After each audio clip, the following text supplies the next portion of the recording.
Welcome to Quick Takes with Kevin, a weekly podcast about leadership, life, and ministry with Kevin Ezel, president of the North American Mission Board. Each week, Kevin will be focusing on how pastors can keep their souls healthy in the midst of the demands and challenges of everyday life. Now, here's your host, Kevin Ezel. Hey, I'm Kevin Ezel at NAM, and today it's a privilege to be with Dr. Danny Akin, the president of Southeastern Baptist Theological Seminary. You got it all in. But also, I had the privilege of being Dr. Akin's pastor for about 7 or 8 years. That's exactly right. Before you went to Southeastern, and I love his family. All his boys grew up in our church, really. And you came one Sunday, we joined the next. That's right. You're one of the very first ones. Absolutely. So, hey, if it's all right, Danny, if I yes, can call you Danny, please. Say we want to cover some different topics with pastors, and one of the things that I've got to observe you up close is in the midst of where you could be fatigued or frazzled, or often pastors are just completely, they would say, fried, right, because of the busyness of the world. But you've done an incredible job of balancing things. I'm not blowing smoke here. I mean, Charlotte's a wonderful wife. Yes, she navigates things at home incredibly. She can manhandle those 4 boys. Yes, she can. And has. And me. That's right. But you made all your boys' games. I know that. And you balanced the busyness. So how were you able to keep your sanity in the midst of an incredibly demanding schedule, the business of all that, and trying to be a good father, husband, and just a sense of balance? How'd you do that? Well, I think there's several things, Kevin. One is I don't take myself too seriously. Right. I recognize that I am God's child, but I also have a lot of shortcomings and have a lot of areas of weakness. And so I depend upon the Lord, and I don't take myself too seriously. I don't overly worry about things. I don't overly analyze myself. In fact, I tell people I don't want to look deep inside of me because I'm afraid of what I might find. I know it won't be very good. Secondly, I've always worked to get a sufficient amount of sleep every night. Now, I'm serious about that. Yeah. People sometimes will ask me, are you a night owl? No. Are you an early riser? No. Well, what are you? I said, well, I'm someone that likes to sleep about 9 to 10 hours a night. If I can sleep 9 to 10 hours, I'll give you 14 good ones. And I know this, when I'm well rested, I do better. You know, this is kind of the Elijah syndrome. You know, give him something to eat, let him rest, and that just helps me a lot. Right. Now, what you need to know about Dr. Akin is, because I've roomed with him. Oh, God. We went to Israel yes, together. Yes, we have. And we've actually roomed together on several situations. Yes, now, we have. He travels with a suitcase, yes, but also with typically 2 box fans. Yes, I do. And so there's one here right now. There's one in my hotel room right now. When you're with Danny, he has these box fans, and when they're going full bore, it's like you're sleeping on the tarmac. Yes. You know, like there's. But it is so soothing and relaxing, and it's easy to sleep. It happened at a convention just a few years ago. I was walking down the hallway with Jimmy Scroggins, and I went, "Hey, wait, there are box fans in that room." And knocked on the door, and sure enough, you came to the door. Yeah, there were about 6 or 8 of them. So we all bring them for our boys, bring them for our friends now too. Well, wait, Danny, what do you do? Like when you get invited to go everywhere, I know, and you don't like to tell people no. But you've learned to be disciplined. But what do you do when a pastor say, or what did you do when you find yourself overcommitted?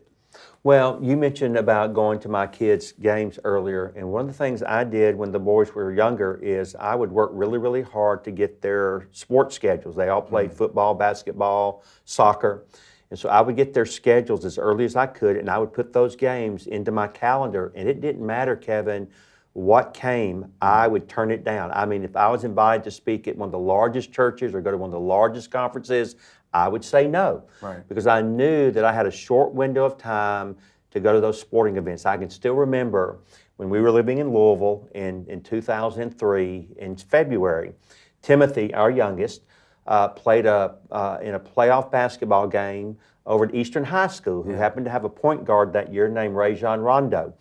And they played well, but they lost. And when the buzzer sounded to end the game, it hit me like a ton of bricks. You have just watched the last sporting event you will ever watch one of your children play in for the rest of your life. They're all gone, and there's nothing you can do to get those back. So do I have any regrets about saying no to speaking opportunities so that I could say yes to being a daddy? No. There are lots of guys, many better than me, that can go out and speak. Right. There's one man on the planet who can be the daddy of Nathan and Jonathan and Paul and Timothy, and that is me. Right. And so I just simply put those into my life as a priority. And I'll tell you, I have no regrets. And my boys will, even today, they're all in their 30s now, will say to me, it meant a lot to us that you would do whatever you had to do to come watch us play ball. We thank you for doing that. And to me, it was a privilege and an honor. Right. It's been fun to watch and really be envied the way you guys. Well, and it gives you balance. Yeah. It helps put things in perspective. So like now that I get to be the president of Seminary, I'm very honored to do that. Right. But is this my life? No. Ultimately, my life is honoring the Lord Jesus, but my life is spending time with Charlotte, spending time with my boys, and now spending time with our grandchildren. So whenever I retire, if God gives me health, I won't be discouraged or like, what am I going to do now? Oh, I know exactly what I'm going to do. Right. I'm going to spend time with my wife, my kids, and my grandkids. Right. Don't you think, or let me ask it this way, what would you suggest to a pastor to be proactive? I often said, it's important to learn to be proactive in your calendar, because if you don't fill it, Somebody your else people will. Yes. And often with things that just do not matter in the Right. end. And you know what I found? I pastored at Highview for 14 years. Loved it. They're wonderful people. But when I finished, they moved on a lot quicker than I almost wanted them to. And what would you suggest to a pastor on being proactive with his calendar or preventing overcommitment? Well, I would say to him, you're exactly right. Be proactive with your calendar. That means you put down on that calendar certain things that you know are essential that you need to do that are not going to get moved no matter what unless there's a dire emergency. Right. Put down a day of rest. Take a day off. There's nothing wrong with not taking a day off. In fact, there's everything wrong with not doing it, okay? So there's nothing wrong with taking a day off. Spend time with your wife. Date her. Do things she likes to do. I'm not a big fan of going to movies, but my wife, Charlotte, she loves to go to movies. She loves to stay at home and watch movies. So I will carve out time just to be with her and to do what she wants to do. When your kids are small, put on the calendar their ball games, their ballet recitals, their band concerts, if they're in gymnastics, and do not let anything circumvent those. Your people go to their kids' ball. What I would say, you go to your kids' ball games. I'm going to my kids' ball games. You go to their band concerts. I'm going to my kids' band concerts. And unless it's an emergency, you do that. Not only will you be a better husband and a better daddy, I think you'll be a better pastor. Right. Because in this day and age, we so desperately need good, healthy role models.